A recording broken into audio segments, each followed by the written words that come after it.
So, B&M dives, they've never really been my thing. But that might change next year because Six Flags Over Texas just announced that they are unleashing a GIGA dive. Yes, that's right, a GIGA that is going to be standing at an outstanding 309 feet tall. Tormenta just announced it's going to be starting vertical construction. I think it already has, but let's see what this thing has to offer. Like I said, 309 feet tall, a drop of 285 feet. Angle of descent while you're doing that, 95 degrees, and a top speed of 87 miles per hour. This thing is a stat monster. But I've got several questions. Is being a large, massive dive like that going to make things better? Is it going to stack up with the other gigas around the world, which are definitely more airtime focused? They don't really have inversions, and they are certainly not a dive coaster. Or some other lackluster dives like Valraven and other ones, which they're fun, but they kind of feel like one-trick pony. Are we going to really feel this here with this roller coaster? Is it just going to be just, yeah, it's big, it's awesome, but that's kind of it?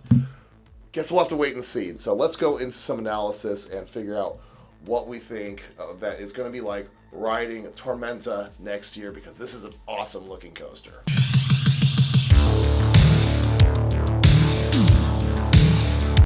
Alright, so with this thing, start with the analysis of the way that this thing is. Obviously, you're going to be going up a massive lift hill. 309 feet tall. That is 1 foot shorter than the monolithic Millennium Force. Now, unlike Millennium Force, the drop isn't quite as large. It's about, with that one, it's 300 feet. Here, it's going to be about 285 feet. I'm assuming because of the fact that when it makes that turn around to the left before it gets to the dive, it's probably angled out a little bit, so it actually does lose some height there. But nevertheless, it is, you're going to be standing, I don't know if you'll really notice the difference between 285 and a 300 foot drop. It's still going to be pretty massive. Once again though, unlike other, this will be the first dive coaster that is above the 200 foot mark that is beyond vertical. So I've been on Dr. Diabolical, and that beyond vertical dive on that, 180 foot tall, I can't remember the exact height of that one. You could notice the difference, and it was pretty impressive. So I can only imagine how much it's going to be like pulling inwards a little bit on that drop. It's going to be it's going to be wild. But so right after that, you max out at 87 miles an hour, which is insane to go that fast on a massive, gigantic dive coaster that is just this massively wide. And then you're going to hit what it will be the world's tallest Immelman, and I believe I heard that this might be, correct me if I'm wrong, might be the tallest inversion in North America, beating out the one on Steel Curtain. It is going to be a 218 foot tall Immelman, which, put into perspective, other B&M hypercoasters like Diamondback is only 12 feet taller than this Immelman is, their first drop. So that's wild to think of what that's going to be. Looking at the animation, it does look like it is going to go through it pretty gracefully. It doesn't look like it's going to go blasting on through like it would for something else. But nonetheless, maybe it'll go, maybe just because the scale of what you see with these animations doesn't quite pan up on what it's actually going to feel like, you might actually pull more G's than I think you're going to. So then after you go through the Immelman, you turn out to the right, and you're going to go into this large, massive vertical loop. It's actually going to be the tallest vertical loop in the world at 179 feet tall. Once again, huge.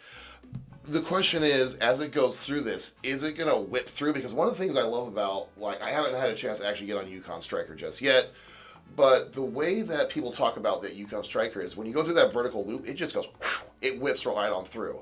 So it actually has quite a bit of force as it goes through, from my understanding.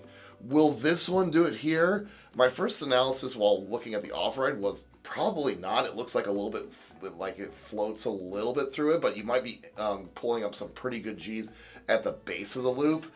But there is an on-ride POV that was streamed that's not actually available live.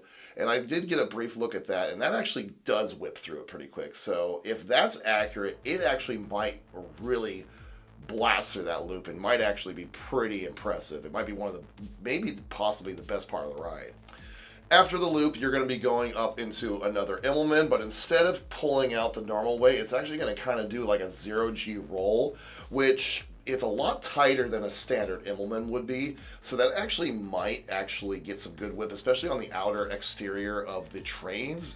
In my opinion, it might actually be an underrated portion of the ride too. And another note about that Immelman, it is actually banked pretty hard to the right by a decent amount of degrees, so it might really feel kind of weird. I don't know. It's something that B&M really hasn't done, especially on a dive, so it's going to be interesting to see how this is. Once you level out, you are going to be hitting the mid-course brake run, which always has been kind of a sore spot when it comes to B&M dives. I always feel like when it hits these, it loses a lot of its potential and its pacing, but it might still be a pretty sweet ride.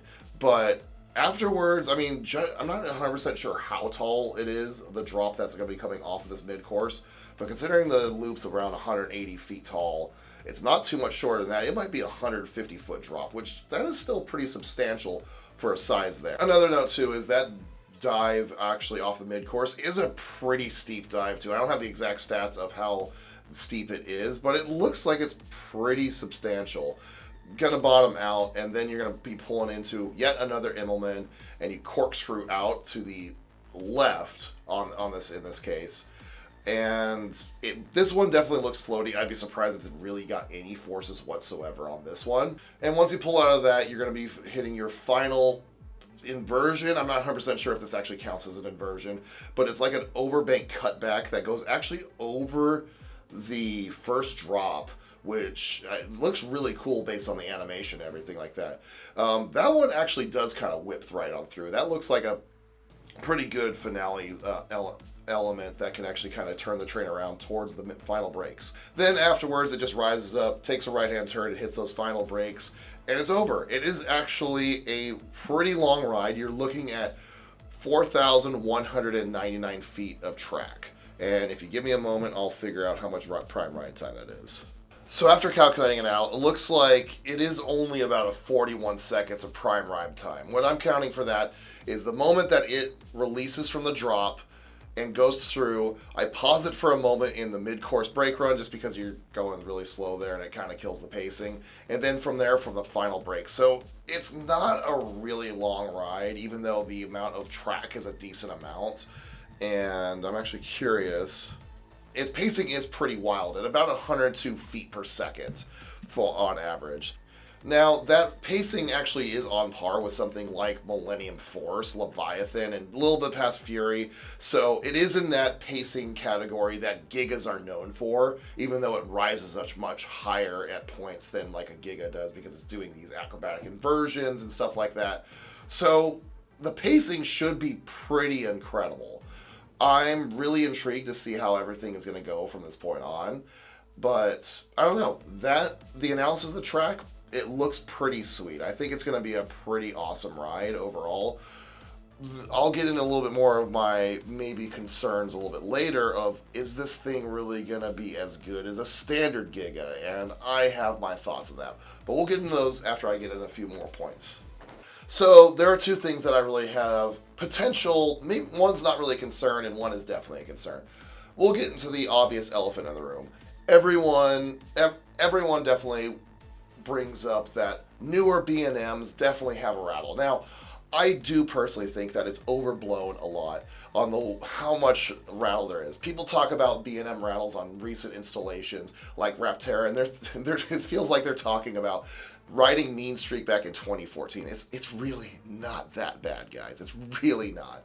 But overall, it's definitely a concern here because while I don't think the rattle's too bad, and yes, it definitely is noticeable compared to, you take Raptera versus Thunderbird. Thunderbird's 10 years older, glass smooth. But you have Raptera, and it's got a little bit of bounce to it. Let's just take into consideration something along the lines of, this thing is massive, like we've already just talked about. It is going to have any imperfections, like a rattle, could definitely be amplified a lot when you're traveling at 87 miles an hour. That really might actually shake you to death and maybe warrant some things. So we'll see about everything. And when it comes to things, we'll have to wait and see if it's going to materialize. I think like more recent installations like Big Bad Wolf, that had no rattle in sight. That was actually fantastic and smooth, like what B&M used to be known for. So maybe they're on the right direction, and maybe this one will be closer to that and less like something like Raptera or like I've heard with like Iron Menace. So now another point I want to bring up as well is things have changed. You have these big dive machines like Yukon Striker, Val Raven, and even other ones that are going to be on a different side, like on various sizes and everything, like Dr. Diabolical. And you're not the only kid on the block anymore right now. Vekoma, with their tilt coaster, is able to produce such a phenomenal ride at like half of this height.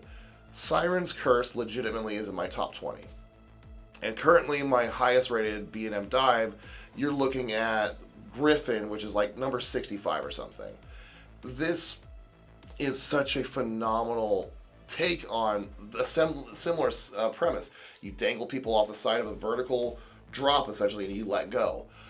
And Vekoma really nailed it, and they made such an outstanding layout post the drop. It's not just the gimmick that B&M dives really kind of have, where it's like, the dive's great, everything else is, it's fine. So, is this going to fall in that category? Am I going to be kind of like, you know what?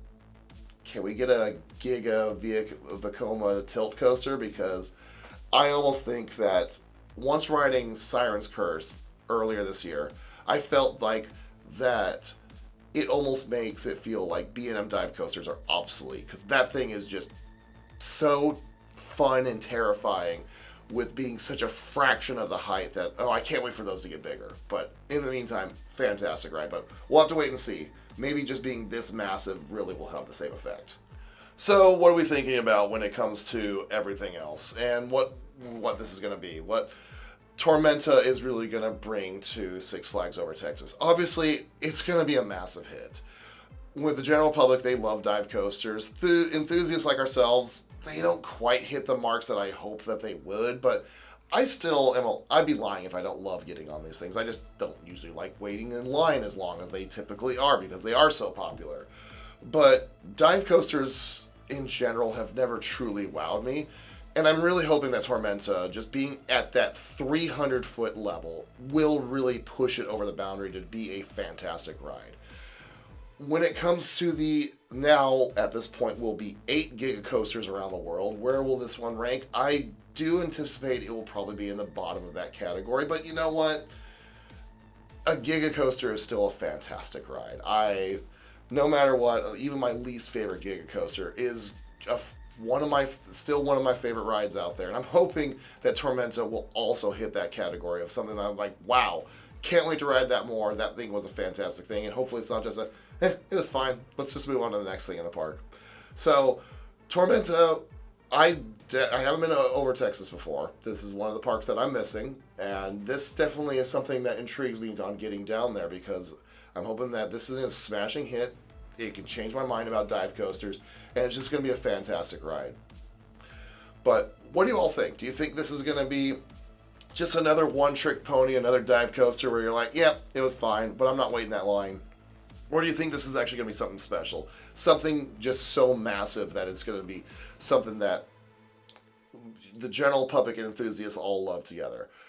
I don't know. I'd love to hear what you think. And if you're new here to Parker Productions, make sure you subscribe to see more vlogs. I'm about to release my Epic Universe vlog in just the next couple of days, which is definitely going to be one of the best videos of the year. You've got reviews and other fun things. We're going to go to Germany later. There's a lot of things to look forward to. Make sure you subscribe to Park Productions if you haven't done so far, so you can see more awesome content just like this.